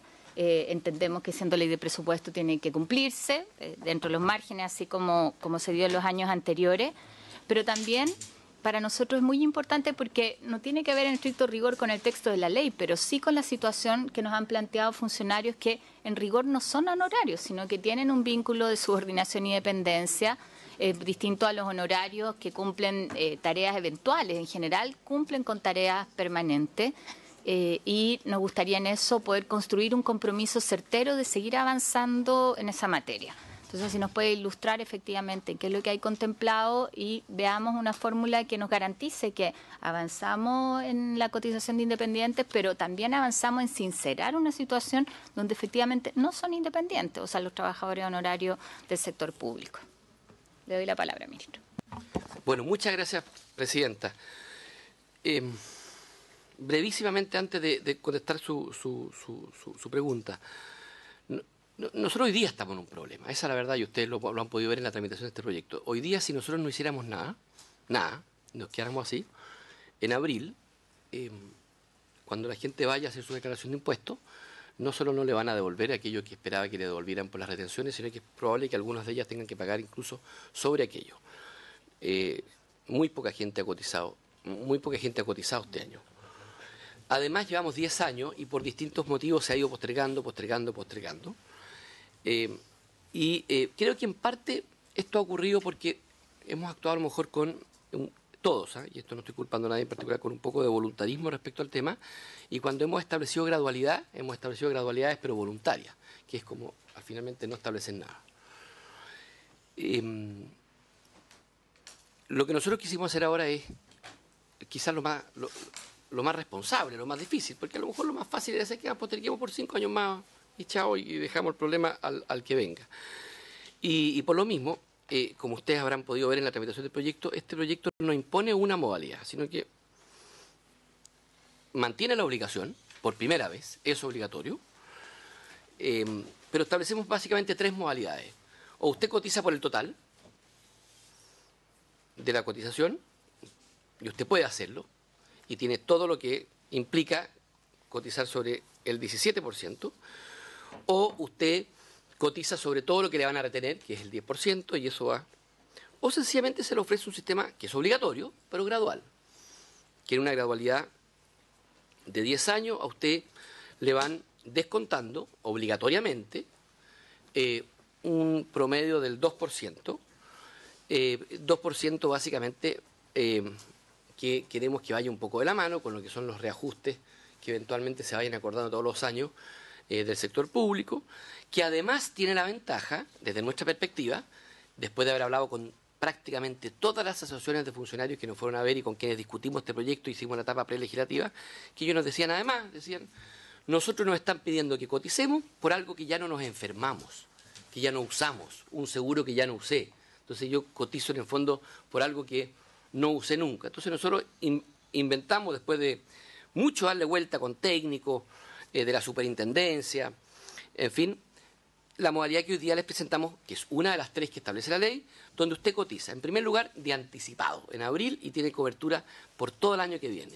Y en segundo lugar, donde lo primero, lo más urgente, aquellas personas que no tengan cobertura de salud, que si tienen un accidente no quedan desprotegidos, que si tienen un accidente laboral o quedan inválidos tengan licencia, que eso sea lo primero, para que la gente perciba que mal podríamos estar pretendiendo que la gente ahorre para jubilación si no tiene protección de un accidente grave profesional o en caso de que invalide. Entonces, que usted, claro, va a ser un esfuerzo, un 2% marginal todos los años, va subiendo por la vía de aumentar la retención y aumentar el pago, hasta llegar en régimen en los 10 años a cotizar por el total. Y se le da preferencia, no es que se le dé preferencia, no es que se le dé exclusividad, sino que se tiende a que la primera parte de las cotizaciones le aseguren una cobertura en lo que es seguros, ley sana, accidente del trabajo, salud, y también a AFP en una proporción menor, lo cual se empieza a nivelar a partir del tercer o cuarto año. El tema de fondo, y ahora voy a su pregunta, es que efectivamente nosotros tenemos un problema, porque la presidenta Bachelet hizo un tremendo esfuerzo a partir del año 2016, como usted dijo, presidenta, en la ley de presupuesto, de ir generando cupos para trasladar personas honorarios a contrata. Se han ido usando algunos cupos. En algunos años nos ha ido mejor que otros, porque esto no es llegar y usarlo, porque la gente tiene que cumplir ciertas condiciones. Por de pronto, la última ley de presupuesto establece que el monto en el cual se traspasa aquello no puede modificar el bruto del trabajador. Y eso hace que para algunos trabajadores deja de ser atractivo el que lo traspasen. Porque evidentemente que si yo en bruto recibo 10 y mantengo el bruto, como dice la última ley de presupuesto, las últimas leyes de presupuesto, al final, claro, cotizo, pero recibo menos. Entonces, eso ha hecho que el cumplimiento de cupos a veces es más complejo. Pero lo más importante aquí es que ustedes tengan claro que nosotros no vamos a interrumpir esa política, la vamos a mantener. Vamos a hacer un esfuerzo no solo de mantenerla, sino que además de que el resultado neto al final, que es el que importa, produzca menos honorario, porque aquí lo que ocurrió es que efectivamente se traspasaron varios cupos de honorario a contrata, pero los honorarios no cayeron. Y se siguió contratando honorarios donde uno quería reducirlo. Si uno ve los honorarios que hay en Chile en los últimos 5 años no han disminuido. Y no obstante eso, el esfuerzo económico que significó para el gobierno en los últimos años traspasar honorarios a contrata. Entonces, me parece que ese esfuerzo hay que hacerlo, y de hecho no lo hablamos con el director de presupuesto, se va a mantener. A la fecha hay cerca de 4.100 cupos a agosto de este año, ya utilizados, traspasados por la ley vigente que dejó el gobierno anterior en la ley de presupuesto. Se va a mantener ese esfuerzo. En la ley de presupuesto que ustedes van a ver va a venir la misma glosa, pero el verdadero esfuerzo es cumplir. ¿Ah? Mire, no es algo que yo pueda confirmarles ahora, pero no deberíamos innovar en esto, según lo que me dijo el director de presupuesto. ¿Debería ser del orden de los 8.000, que es lo que hemos tenido en los últimos 2 años? Yo no me atrevería a darle el valor, pero no va a ser menor a lo que usemos. Y ya solo le informo que a primer semestre de este año tenemos cerca de 4.100 cupos utilizados. De tal manera que en esto no debería haber ningún cambio, no hay ninguna razón por el cual se cambie lo que se ha venido haciendo. Salvo una cosa, que esto signifique de verdad una reducción en la contratación de horario, porque de nada sirve que nosotros pongamos 8.000 cupos, 16.000 cupos, utilicemos los cupos pero contratamos los mismos horarios por fuera, que es un poquito lo que ha ocurrido en el último tiempo, donde no ha caído el número de horarios, y por tanto estamos en el fondo engañándonos a nosotros mismos, porque traspasamos, pero aumentamos el horario de otro lado. Pero yo lo que puedo confirmarles es que en esto no vamos a innovar, y nosotros vamos a seguir utilizando estos cupos y analizando también las condiciones por las cuales hoy día se usan, porque les insisto, cada vez es más difícil que el funcionario le interese utilizar estos cupos porque las condiciones que las leyes de presupuesto ofrecen cada vez dejan de ser suficientemente atractivas. Acuérdense que la última ley de presupuesto establecía lo que les decía, que la remuneración bruta debe mantenerse. Y eso hace que un trabajador en este cupo la piense antes dos veces si le convenga. Sí. Yo quiero unos servicios públicos que... Yo vi un servicio público que más que consultar mucho, informaron que si querían seguir trabajando, se acogían a su cambio de contrato, si no se ponía término a sus contratos, porque el Estado no podía discriminar. Entonces, es bien importante la voluntad del Estado de ayudar en esto, porque el sueldo bruto de las personas que están de planta, ellos cotizan lo que les corresponde. Entonces, lo quiero decir, ministro, porque hoy el Estado es uno de los somos responsables, no estoy responsabilizando al gobierno, digo, el Estado, de esta boleta ideológicamente falsa. Entonces, deberíamos nosotros ser los que más imponemos. Si hay un cupo, de tratar de obligarlo, yo no, insisto, no estoy responsabilizando a ningún gobierno en particular, una mala práctica que hemos tenido. Pero lo importante es ver cómo vamos cerrando esta brecha de la cantidad de honorarios. Yo comparto con usted. Yo lo que estoy en condiciones de asegurarlo hoy día es que nosotros en esto no vamos a innovar, que nosotros no hemos innovado incluso este año, que el traspaso de cupos va en más de 4.000 el primer semestre, y que en la dirección de presupuesto sí tiene contemplado en el ingreso de presupuesto mantener esto para el siguiente presupuesto. Eso de todas maneras. En eso yo responsablemente les digo que en esto no queremos innovar. ¿No tiene el Estado según el cálculo del Ministerio? Le hemos pedido... Le puedo mandar el dato exacto. El impuesto interno no había ofrecido los datos. Sí, ¿Lo vieron? Juan Pablo, todos los que hay en el sector público, ¿eso está mandando? Sí. O los centralizados. Los centralizados y descentralizados. Yo se los mando hoy día mismo, Presidenta. Pasar la mañana. No me cuesta nada. Yo tengo un informe de los municipales, que es autorreportes de los municipios, que se los voy a hacer llegar, y también de cómo se cumplió durante los años pasados. Y gobiernos regionales, que serían los otros. Centralizado y descentralizado. Bueno, pero entendemos que además esto va a ser parte de la glosa en la ley de presupuesto, que es el compromiso que asume hoy día el ministro. Dicho eso, vamos a someter a votación en general para estar dentro de nuestro... La presidenta pone en votación en general el proyecto que propone la incorporación de los trabajadores independientes a los regímenes de protección social. Senador Alamán. Senadora Muñoz. Sí, a favor. Pero vamos a escuchar a la senadora. Sí, es que hemos conversado y hay unas cifras, Presidenta, pero en mi opinión, en mi posición, si no esclarecemos el tema de los funcionarios centralizados honorarios, yo me voy a tener que abstener, porque de verdad propuse y he planteado que tengamos una mesa de trabajo mucho más clara, con cifras más nítidas de esta situación. No es que me oponga, pero no me es suficiente la información que tenemos hasta ahora. Senadora, y en concreto, ¿cuál es la solicitud?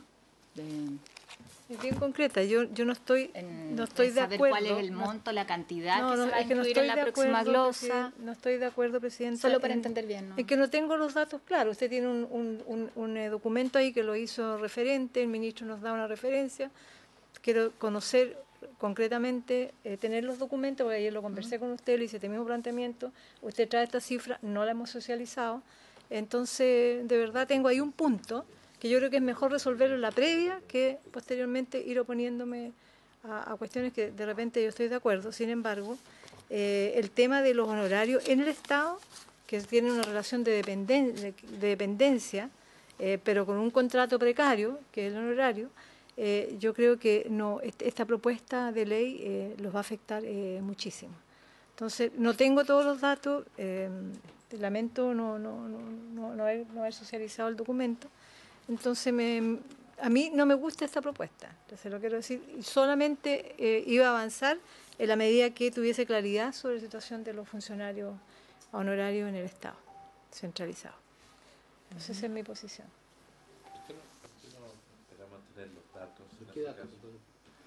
O sea, yo entiendo, o sea, acá este es un tema que tenemos que abordar, que es el ánimo mayoritario. Entiendo también que se quiera salvaguardar, pero yo entiendo que yo entregué los datos de lo que ha pasado hasta lo que pasó en las administraciones pasadas, en cuanto se cumplió, los 4.000 en 2016, 2017 8.000, 2018 8.000, y entiendo que más bien el dato es claro de cuánto falta traspasar y cuánto se abordaría el próximo año.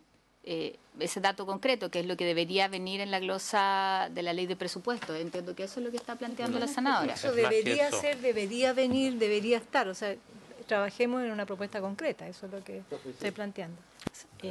Ministro. Sí, a ver, presidente, son cosas un poco distintas. Sí, lo primero, despejar absolutamente que la política de traspaso de trabajadores honorarios a contrata, nosotros la vamos a mantener. No está en absoluto ánimo ni detenerla ni enlantecerla, todo lo contrario, mejorarla. Porque si nos vamos a los datos duros, lamentablemente los honorarios en Chile en los últimos 3 años no han disminuido. Entonces, toda esta política ha costado mucho dinero, mucho esfuerzo, y lo valoramos, pero lamentablemente el resultado es que no han disminuido los honorarios. Y no me estoy hablando solamente en el sector, estoy hablando en global, en el Estado, no solo en el sector central. Y nosotros, evidentemente, que ahí tenemos un tema importante. Por lo mismo, presidente, nosotros consideramos que este proyecto adquiere especial relevancia, porque si no lo hacemos este proyecto, los funcionarios que aquí, de quienes nos estamos refiriendo, públicos, van a tener que cotizar de una sola vez en abril por el total del 17%. No hay alternativa, porque esa ley es vigente, la que heredamos de la administración anterior. Lo que nosotros queremos corregir aquello y darle una gradualidad que termine no afectándole esto. Estamos solucionando un problema más que generando un problema, dando una gradualidad que permita a los funcionarios públicos y a los independientes poder cotizar, tener protección, porque al final de cuentas no es un problema solo de cotizar, queremos que los funcionarios públicos y independientes trabajen protegidos con mutuales que las reciban en caso de accidente, con seguro accidente, con licencia en caso de invalidez, o queremos que sigan trabajando absolutamente desprotegidamente. Nosotros creemos que ahí venimos a solucionar un problema por cuanto hoy día están en el peor de los mundos y porque es inviable imaginarse de que ellos que han pedido postergación y se les ha dado en los últimos 10 años, hoy día estén dispuestos a cotizar por el total de una sola vez en abril del próximo año. De tal manera que yo pido un poco en eso comprensión. Independiente de eso, obviamente que en escenario, ley de presupuesto, cuando se reajuste el sector público, hay otra discusión que hacer, es cómo tenemos una política de ir mejorando las condiciones de nuestros funcionarios públicos, pero no hay una alternativa hoy día, salvo que ellos coticen por el total, que es el peor de los mundos. Ahora, esto tampoco fue un invento nuestro. Yo les quiero transmitir que en esto hemos hecho un esfuerzo de socializar, de trabajar con las asociaciones mucho tiempo. Y a esta comisión han venido asociaciones a respaldar el proyecto derechamente. Por ejemplo, los municipales, que son los más afectados, los más precarios. Porque ellos entienden que esto es un camino realista para que ellos tengan protección sin que les disminuya el flujo. Gracias por eso, presidente. Sí.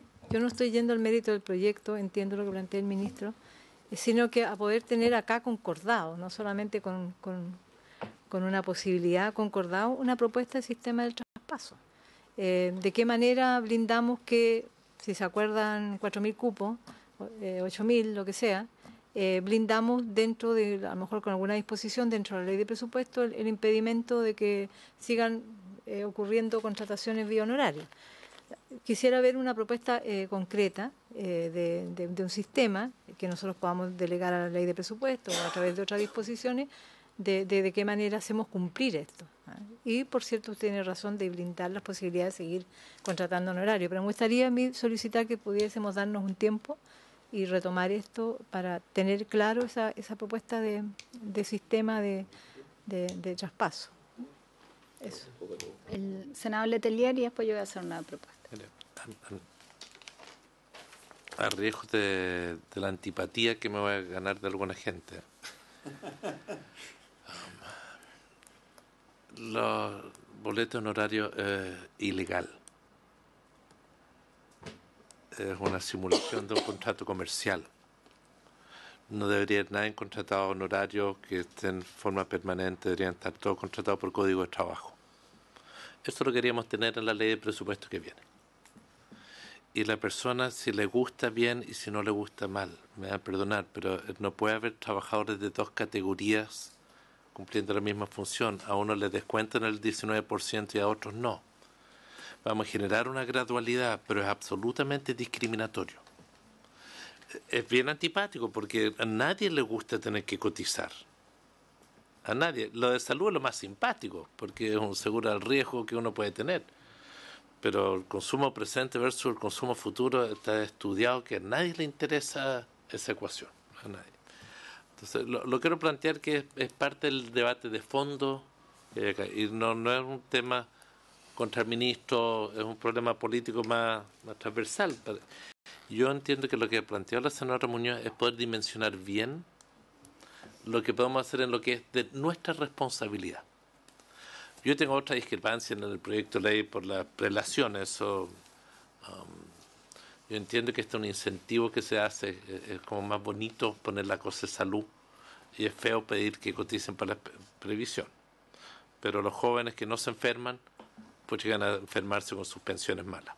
Entonces, los 10 años que esto puede demorar o 5 años, usted mismo nos va a convencer cuando su gobierno presente su reforma previsional.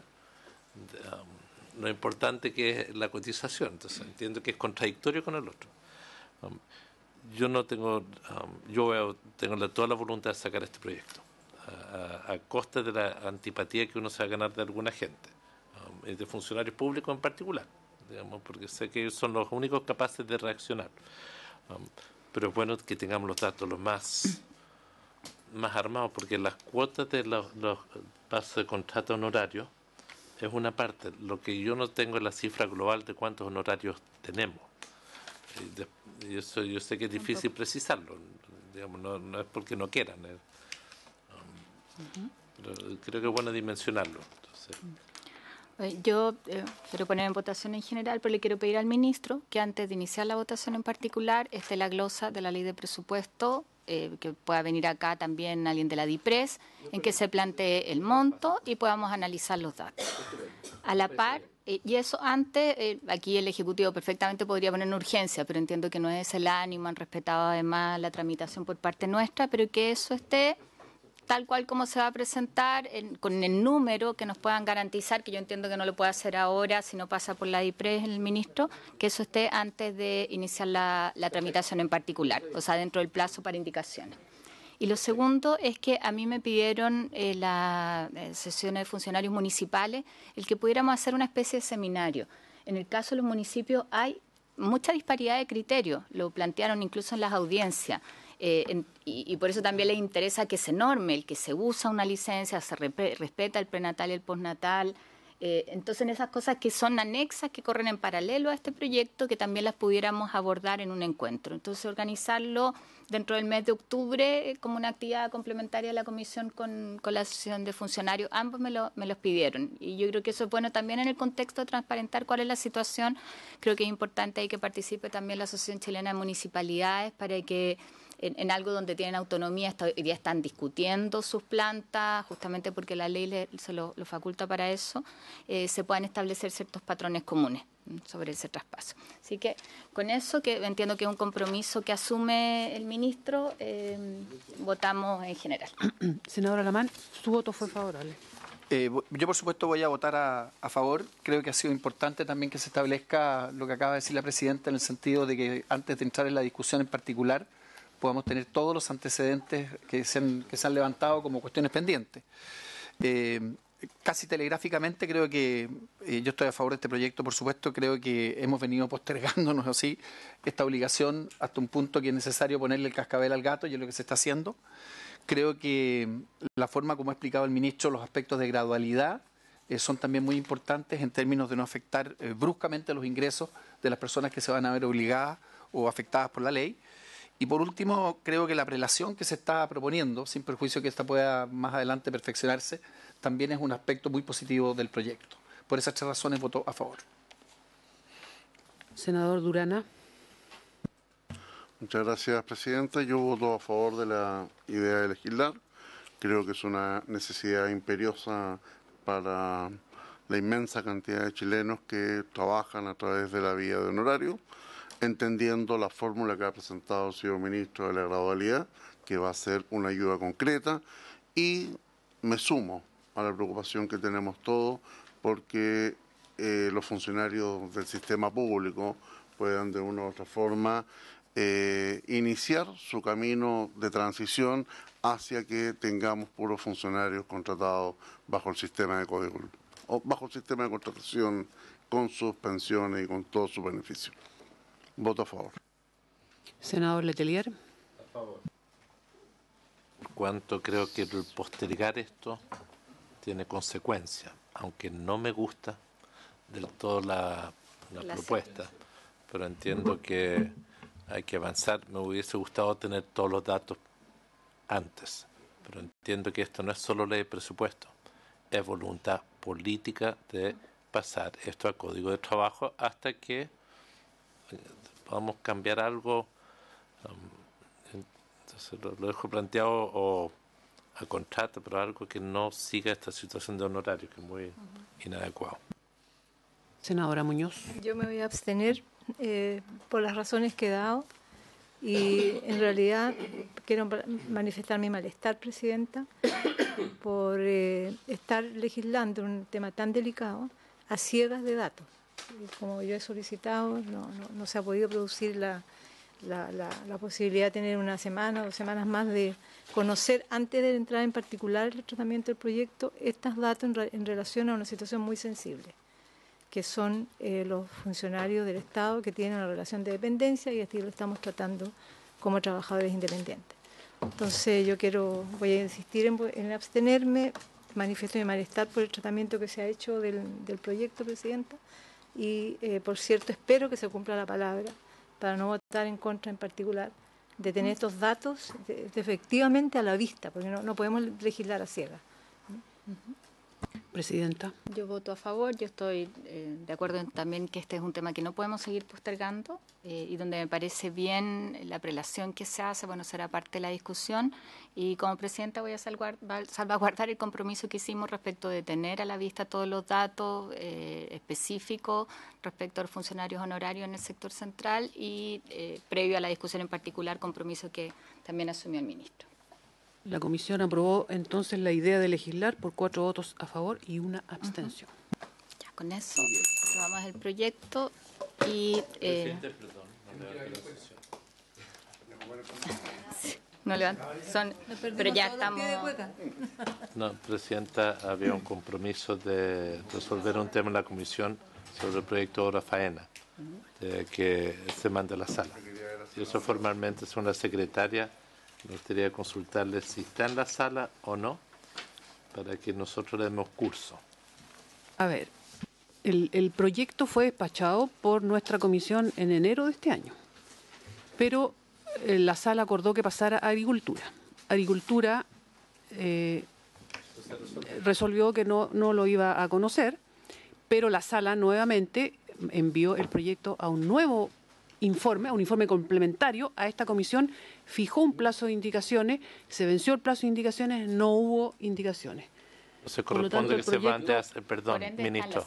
Entonces, o sea, a la comisión no le corresponde hacer informes si no llegaron indicaciones. Se considera que está en la sala para efectos, es que quiero la interpretación, como se cumplió el plazo, está en sala. Entonces sí se puede ratificar la presencia en sala, porque no va a haber acuerdo unánime para indicaciones. Yo habría que dar cuenta en comités, yo creo, de esta situación del proyecto. Pero yo pregunto el tema reglamentario, Presidente. No está ya en la comisión. No hay sentido nuevo informe si no hubo modificación. ¿Está en la comisión?